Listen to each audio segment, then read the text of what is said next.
July 1st, 1944, Bretton Woods, New Hampshire. The rain had just stopped falling over the White Mountains, leaving the air thick and damp. Inside the Mount Washington Hotel, the largest resort in the Northeast, the chandeliers glowed late into the night. Cigarette smoke hung low. Shoes scuffed across polished floors. Men who had survived war, exile, and collapse sat shoulder to shoulder, exhausted and suspicious. You can almost hear the quiet scratching of fountain pens. Outside this room, the world was still broken. Europe lay in ruins, cities flattened, currencies shattered, gold reserves drained or stolen. Entire economies existed on ration cards and promises. Inside this room, however, something far more dangerous was happening. They were deciding what money would mean after the war. Most of the delegates didn't want to be here. Britain arrived humiliated, its empire intact in name only.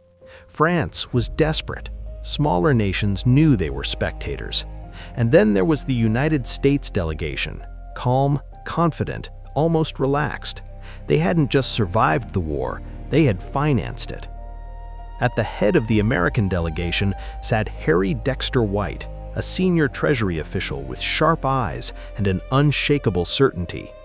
Nearby loomed the intellectual heavyweight of the conference, John Maynard Keynes, Britain's most famous economist, tall, theatrical, brilliant, and quietly terrified of what was coming. Keynes knew the truth: Britain was broke. Before the war, the British pound had been the backbone of global finance. For over a century, it had lubricated trade, anchored reserves, and symbolized imperial stability. But 2 world wars had bled Britain dry. By 1944, London owed staggering debts to Washington.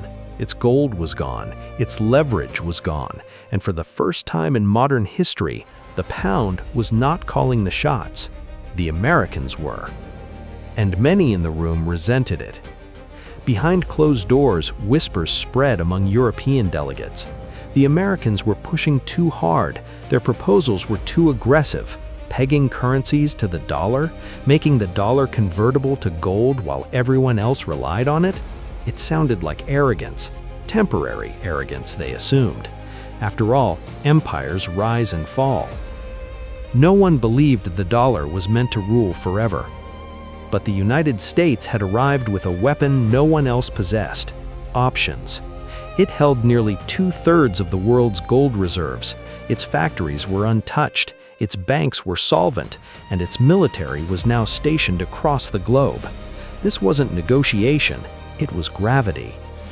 As the days dragged on, the real tension emerged, not between nations, but between 2 visions of the future. Keynes proposed a global neutral currency called the Bancor, managed by an international clearing union. No single nation would dominate. Trade imbalances would be corrected automatically. Power would be shared. White rejected it outright. The American plan was simpler, brutally so. The world would anchor itself to the US dollar. The dollar would be anchored to gold, and the institutions that enforced this system, the International Monetary Fund and the World Bank, would be headquartered in Washington. On paper, it looked cooperative. In reality, it was surgical. If you wanted stability, you needed dollars. If you wanted dollars, you needed access to America. If you wanted access, you followed the rules.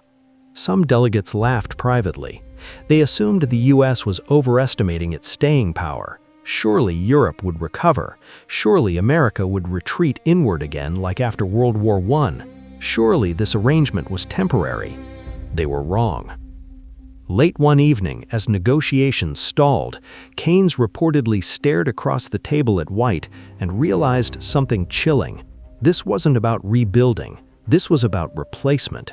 Britain wasn't being helped back onto its feet. It was being quietly sidelined. By the time the agreements were finalized, most nations signed not because they believed, but because they had no alternative. The war had destroyed their currencies. Their people needed food, their governments needed loans, and only one country could provide both at scale. The American dollar didn't conquer the world with tanks or treaties. It arrived with paperwork. When the conference ended on July 22, 1944, there were no parades, no headlines announcing the dawn of a new empire, just handshakes, signatures, and tired men boarding trains back to devastated capitals. Almost no one noticed what had truly changed. The dollar was no longer just American money. It was the foundation. And once the world rebuilt itself on that foundation, walking away would become almost impossible.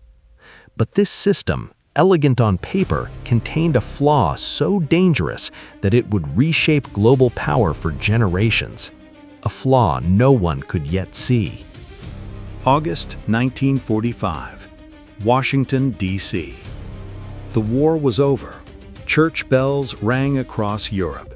Soldiers came home thinner, quieter, changed. And in the vaults beneath Fort Knox, something else sat untouched. Gold. More gold than any nation in history had ever held.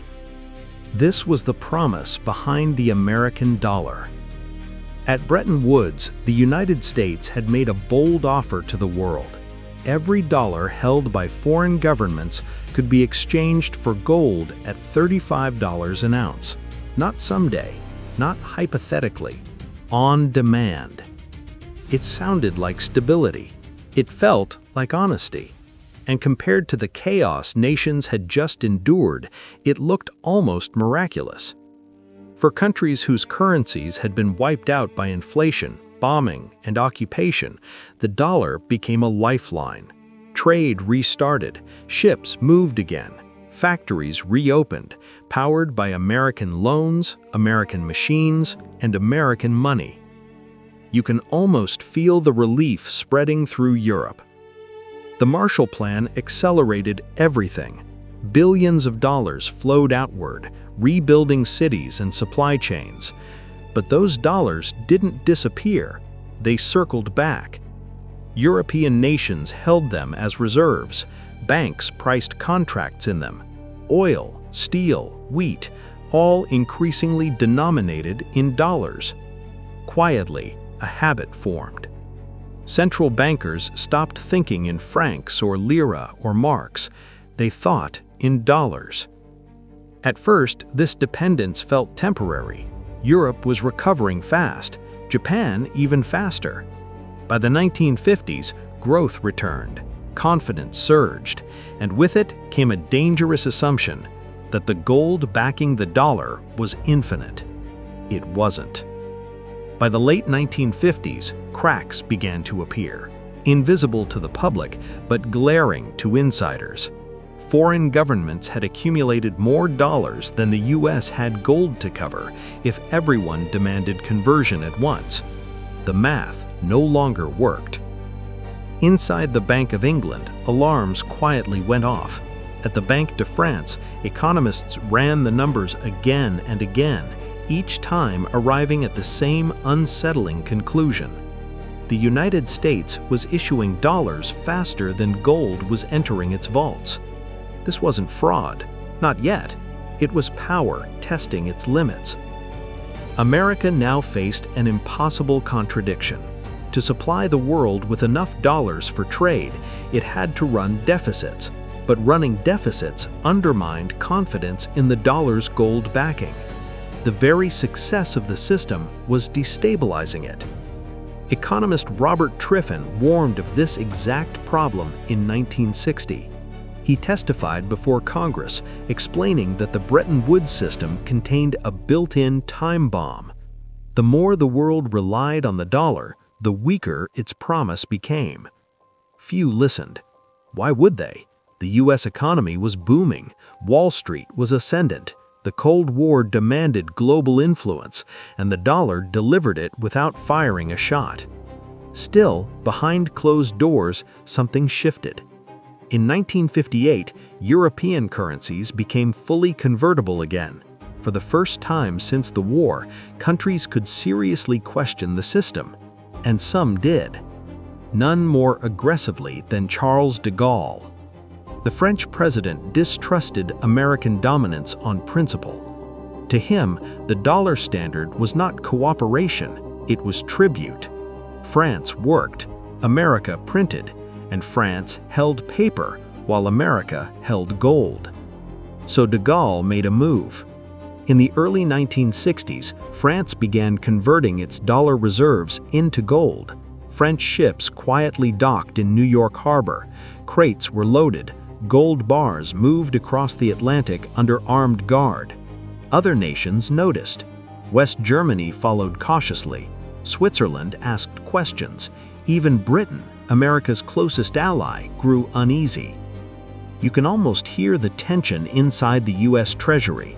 Each gold withdrawal wasn't just metal leaving a vault, it was confidence leaking out of the system. To stop the bleeding, the U.S. coordinated with European central banks to create the London Gold Pool, an effort to stabilize gold prices and preserve the illusion that everything was under control. It worked, briefly. But history doesn't bend easily to illusion.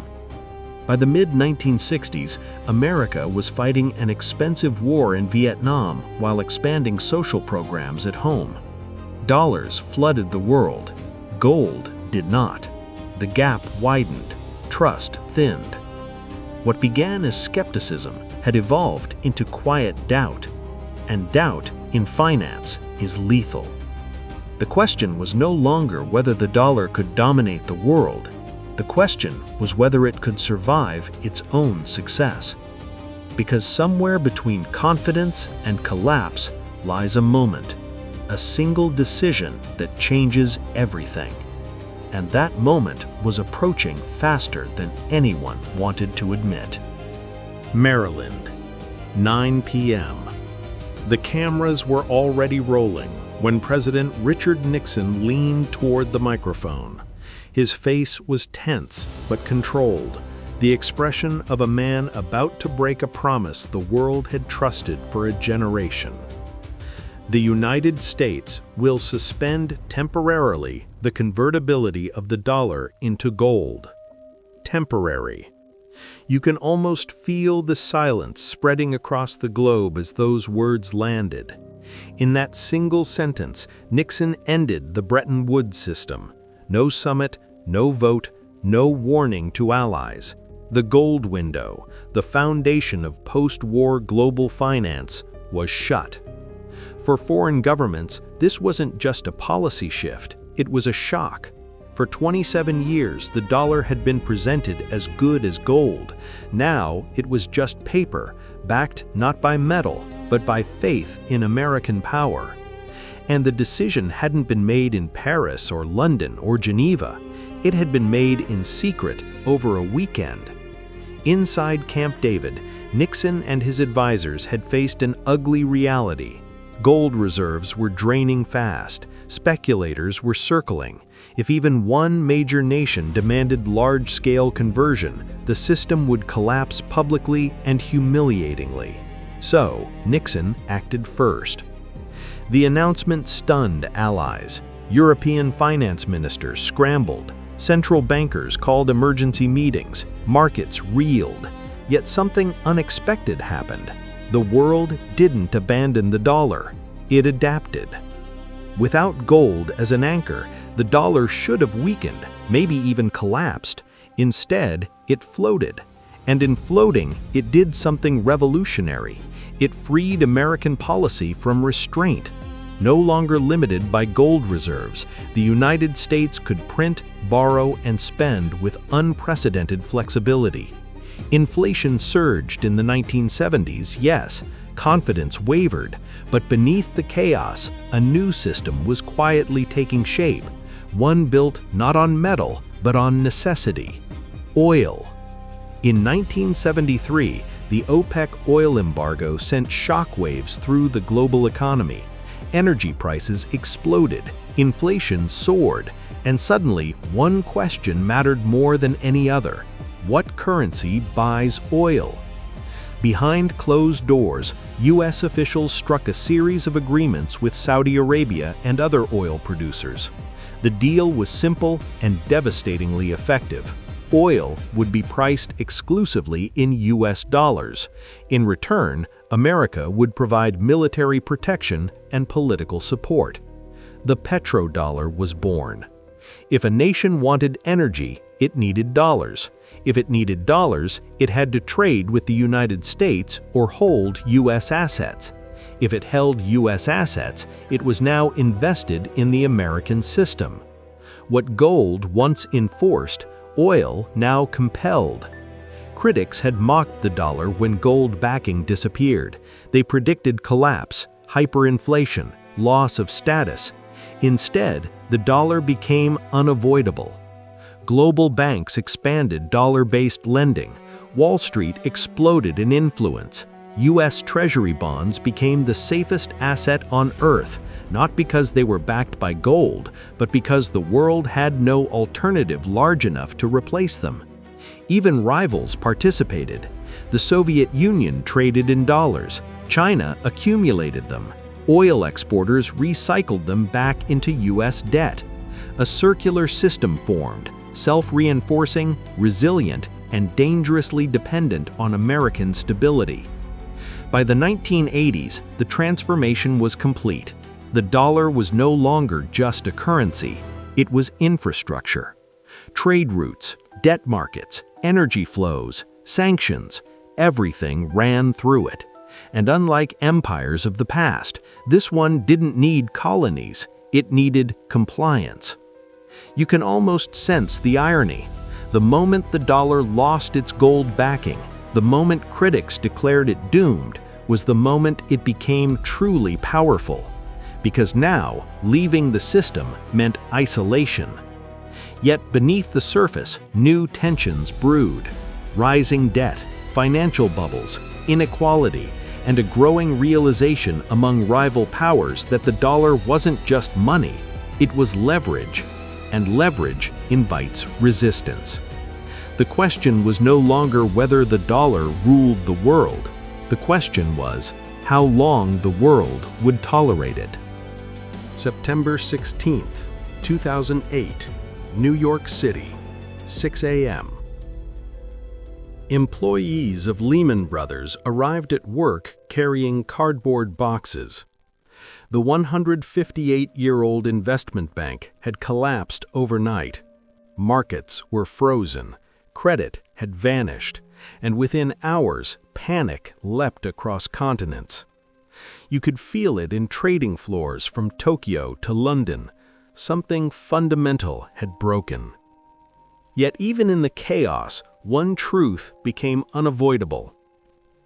Everyone still needed dollars. As global markets seized up, banks didn't scramble for gold. They didn't flee into euros or yen. They demanded dollars, urgently, desperately, because global finance was built on them. The Federal Reserve, an institution with authority only inside the United States, suddenly became the world's central bank in all but name. Through emergency dollar swap lines, it flooded foreign banks with liquidity. Trillions were created, quietly, quickly. No votes, no treaties, just necessity. European banks survived because the Fed allowed it. Asian markets stabilized because dollars flowed outward again. Even rivals accepted help because refusing meant collapse. This was the dollar's true power revealed. Not dominance through strength, dominance through dependence. By now, the architecture was everywhere. International trade settled in dollars, sovereign debt priced in dollars, commodities denominated in dollars. The SWIFT system, clearing banks, correspondent networks, all deeply tied to U.S. financial jurisdiction. If you controlled access to dollars, you controlled the bloodstream of the global economy. And Washington noticed. In the early 2010s, the United States began weaponizing that access. Sanctions weren't just diplomatic statements anymore, they were financial sieges. Iran, Russia, Venezuela. Entire economies could be throttled without firing a missile. Foreign leaders watched closely. Some were alarmed, others furious, all understood the message. The dollar was no longer neutral, it was strategic. China accelerated plans to internationalize the yuan. Russia built alternatives to SWIFT. Gold reserves quietly increased in central bank vaults around the world. Digital currencies were studied, tested, prototyped, anything that might weaken the dollar's grip. And yet, the paradox remained. Every attempt to escape the dollar required using it first. During crises, capital fled into U.S. assets. Treasury yields fell as fear rose. Even when America was the source of instability, it remained the destination of safety. You can almost see the trap closing. The more the dollar was criticized, the more it was used. The more it was used, the more powerful it became. The more powerful it became, the more dangerous it seemed. By the early 2020s, the world stood at a crossroads. Debt levels were historic. Geopolitical fractures deepened. Technology threatened to rewrite money itself. And the question that once whispered in Bretton Woods returned, louder now, more urgent. Was this system sustainable?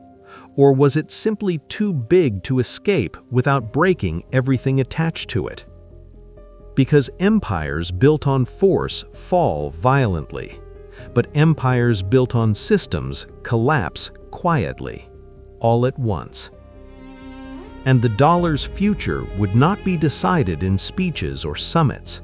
It would be decided in moments of panic, moments where the world must choose what it trusts and what it cannot live without. March 15, 2020. Global markets. Airports were empty. Cities went silent. Screens glowed red across trading floors that no longer had traders in them. And as fear spread faster than any virus, the global financial system began to do what it had always done in a crisis. It ran toward the dollar. You can almost hear the panic in the background. Margin calls firing, supply chains freezing, governments scrambling for cash. Corporations didn't ask for euros. Central banks didn't hoard gold. They demanded dollars, because dollar-denominated debt still had to be paid. Once again, the Federal Reserve stepped beyond its borders. Trillions in liquidity were unleashed. Swap lines reopened. Markets stabilized, not because fear vanished, but because the system was saved by the very currency many had spent decades criticizing. This was the final revelation. The American dollar didn't rule the world because everyone loved it. It ruled because the cost of leaving it was higher than the cost of staying. At Bretton Woods, they had mocked the idea that one nation's currency could anchor the world. They assumed it was temporary. They believed alternatives would emerge naturally. Instead, the dollar became embedded in contracts, in debt, in energy, in technology, in trust. Even now, rivals build escape routes, digital currencies, bilateral trade agreements, gold accumulation. But each workaround exposes the same truth. Replacing the dollar isn't about invention. It's about rebuilding the entire global system from scratch, and no one wants to go first. Because whoever abandons the dollar loses liquidity, access, and protection.